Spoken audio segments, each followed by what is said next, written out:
Salam alaikum. Bismillahirrahmanirrahim.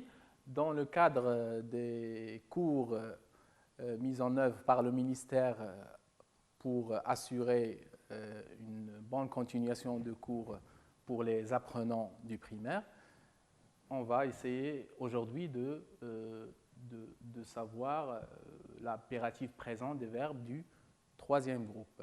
On avait vu durant la première séance la règle qui régit cette conjugaison-là.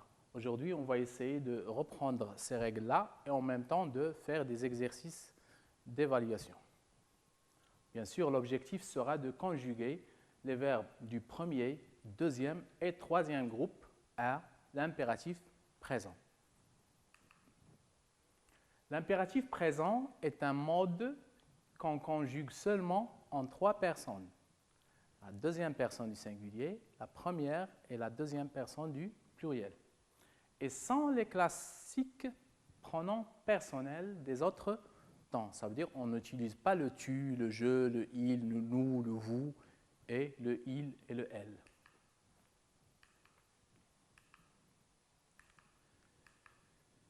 À l'impératif, les verbes du premier groupe ne prennent jamais le S. À la deuxième personne du singulier.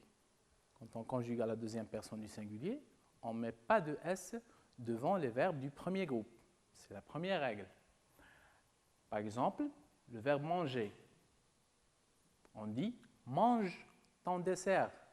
Regardez bien la terminaison du verbe manger. E, il n'y a pas de S. Le verbe marcher. Ne marche pas vite. Il n'y a pas de S devant marche. Parce que c'est un verbe du premier groupe. À la deuxième personne du singulier, certains verbes du troisième groupe font exception et ont une terminaison en E. Par exemple, le verbe offrir, cueillir, ouvrir ou bien avoir. Ces verbes-là, ils n'ont pas la même règle utilisée pour les autres verbes du troisième groupe. Par exemple, on dit « offre-lui un vélo ». On a le « e » à la fin du verbe conjugué. L'impératif des verbes du deuxième groupe. On reconnaît les verbes du deuxième groupe quand ils se terminent par « issant » au participe présent ou bien au gérondif.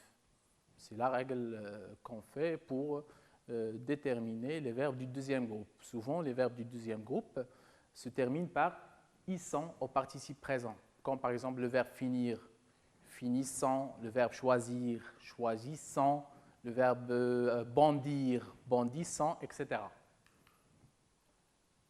Finir en finissant, grandir en grandissant. Quand cette règle s'applique sur ce verbe-là, alors c'est automatiquement un verbe du deuxième groupe. Les terminaisons des verbes de l'impératif du deuxième groupe sont is, issant et issé. À la deuxième personne du singulier, la terminaison sera is. On enlève la terminaison de l'infinitif et on la remplace par is. À la première personne du pluriel, on enlève aussi la terminaison de l'infinitif et on la remplace par i2s-ons. Et à la deuxième personne du pluriel, on met i2s-ez. Par exemple, agit. Il s'agit de quel verbe? Oui, c'est le verbe agir. À la deuxième personne du singulier, on dit agit. À la première personne du pluriel, on dit agissant. Par exemple, agissant avant qu'il ne soit trop tard.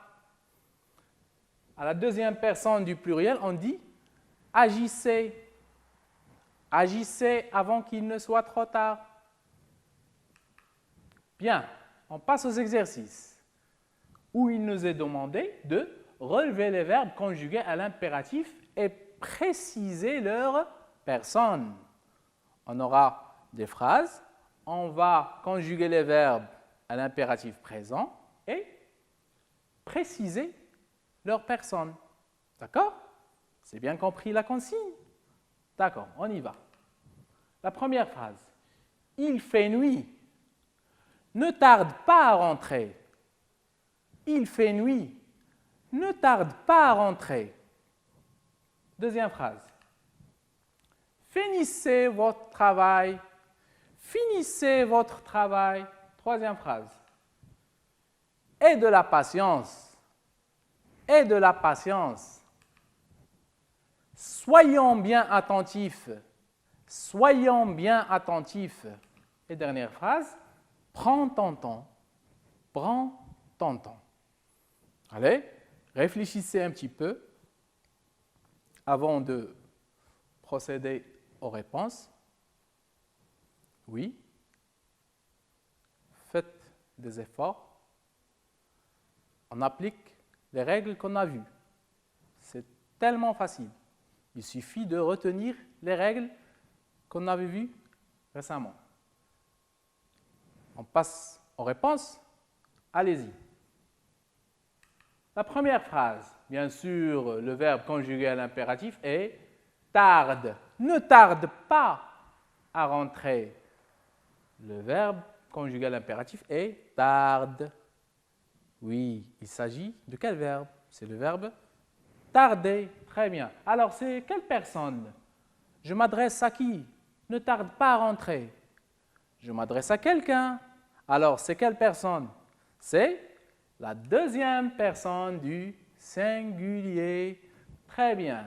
La deuxième phrase. Où est le verbe conjugué à l'impératif ici? Finissez votre travail.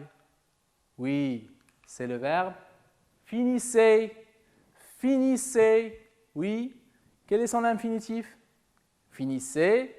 Issez, c'est un verbe du deuxième groupe. Oui, c'est le verbe finir. Très bien. Alors, il s'agit de quelle personne ici? Il s'agit de la deuxième personne du pluriel. Très bien, mes petits. La troisième phrase. Aie de la patience. Aie de la patience. Où est le verbe conjugué? Oui, bien sûr, c'est aie. Aie. Mais c'est quel verbe aie? Oui, et c'est le verbe avoir. Bien. Alors, il s'agit de quelle personne ici? Aie de la patience. Je m'adresse à quelqu'un. Alors, c'est la deuxième personne du singulier. La deuxième personne du singulier. Quatrième phrase. Soyons bien attentifs.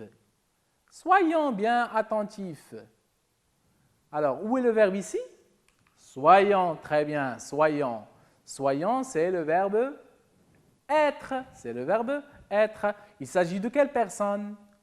Il s'agit de la première personne du pluriel. Soyons. La dernière phrase. Prends ton temps. Prends ton temps. Le verbe conjugué ici, c'est prendre. Prends. Dans l'infinitif est prendre. Alors, il s'agit de quelle personne ici? Prends ton temps, je m'adresse à quelqu'un, alors c'est la deuxième personne du singulier. Très bien. Exercice numéro 2.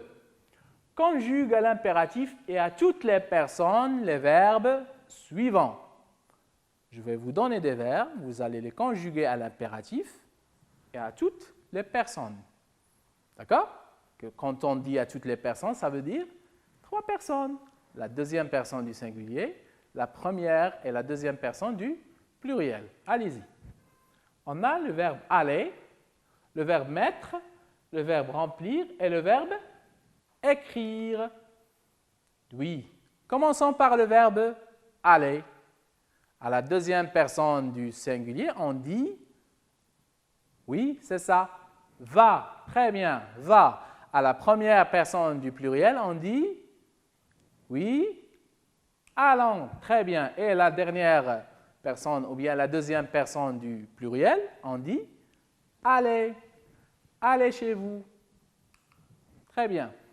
Le verbe mettre. À la deuxième personne du singulier, mais. Oui, mais. S. Mais. À la première personne du pluriel, oui, c'est ça. Mettons, très bien, mettons. Et à la deuxième personne du pluriel? Oui, mettez, mettez. Très bien, on passe au troisième verbe, le verbe remplir. Remplir, qui est un verbe de quel groupe? Oui, remplir, c'est un verbe du deuxième groupe. Très bien. Alors, la terminaison à la deuxième personne du singulier sera? Oui, IS, rempli. À la première personne du pluriel, rempli, sans. Très bien. À la deuxième personne du pluriel, remplissez. Très bien. Le dernier verbe, le verbe écrire. À la deuxième personne du singulier, on dit écrit. On enlève l'infinitif et on met un S à la fin. À la première personne du pluriel, on dit écrivez. Écrivons, pardon, à la première personne du pluriel. Et à la deuxième personne du pluriel, on dit écrivez. Très bien. Écrivez, oui. Très bien. Ce sont des verbes qu'on doit bien maîtriser leur conjugaison. On passe maintenant au troisième exercice et au dernier justement, où il s'agit de conjuguer les verbes entre parenthèses au présent de l'indicatif. Je vais vous donner des phrases avec des verbes entre parenthèses. On va les conjuguer à l'impératif présent à une personne donnée. D'accord? On y va. Première phrase. Pensez aux piétons sur la route. Le verbe penser, qui est un verbe de quel groupe? Oui, du premier groupe. On va le conjuguer à l'impératif à la deuxième personne du pluriel. Vous avez compris, bien sûr? Oui. La deuxième phrase. Respectez le code de la route. Le verbe respecter, on va le conjuguer aussi à la première personne du pluriel, à l'impératif présent. Troisième phrase. Avoir confiance en vos capacités. Le verbe entre parenthèses qui est ici avoir, on va le conjuguer à l'impératif à la deuxième personne du pluriel. Et la dernière phrase, ne pas être imprudent. Le verbe être, on va le conjuguer à la première personne du singulier. Réfléchissez un petit peu. C'est simple. Il suffit de retenir les règles qu'on avait vues. Appliquez ces règles-là sur ces verbes et la réponse vous sera facile. On commence les réponses? On y va. Pour la première phrase, que serait la réponse? Oui, c'est ça. Pensez aux piétons sur la route. Le verbe penser, qui est un verbe du premier groupe. À l'impératif, bien sûr, on l'avait dit déjà, que c'est la même conjugaison que le présent de l'indicatif. Il suffit d'enlever les pronoms personnels. Pensez, au présent on dit « vous pensez » avec EZ. On enlève seulement le pronom personnel « vous » et on garde « pensez ». Pensez aux piétons sur la route. C'est bien compris? Bien. Deuxième exemple.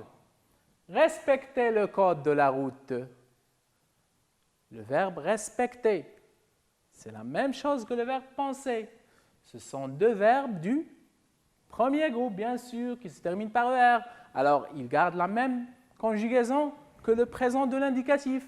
À la première personne du pluriel, ça veut dire le nous, le verbe respecter. Qu'est-ce qu'on dit? Nous respectons. Alors, à l'impératif, on enlève le nous et on garde respectons. Respectons le code de la route. Respectons le code de la route. Troisième exemple. Avoir confiance en vos capacités. Le verbe avoir ici, on le conjugue à l'impératif à la deuxième personne du pluriel. La deuxième personne du pluriel. Je m'adresse à un groupe de personnes pour leur dire d'avoir confiance en leurs capacités. Que serait la réponse? Oui, avoir, la deuxième personne du pluriel, c'est ayez confiance en vos capacités. Très bien. Le dernier exemple, ne pas être imprudent. Je veux conseiller mon ami, ou bien ici, il s'agit ici de la première personne du singulier, bien sûr mon ami, de ne pas être imprudent. qu'est-ce que je vais lui dire? Alors, le verbe être à l'impératif présent, à la première personne du singulier. Qu'est-ce que je vais dire? Ne. Oui, je place l'auxiliaire être ou bien le verbe être entre les adverbes de négation. Qu'est-ce que je vais dire? Je vais dire le ne sois pas, oui, bien sûr, ne sois pas imprudent, ne sois pas imprudent, pardon. J'espère que vous avez bien su les règles qui régissent la conjugaison de ces verbes-là, des verbes du premier et du deuxième et du troisième groupe à l'impératif. C'est facile, il suffit de retenir les règles et de retenir aussi les exceptions qu'on avait vues à la fin de ce cours. J'aimerais bien vous donner des phrases impératives, par exemple, restez chez vous, par exemple, méfiez-vous du coronavirus, par exemple, lavez-vous les mains régulièrement pour garder votre santé et merci pour votre attention.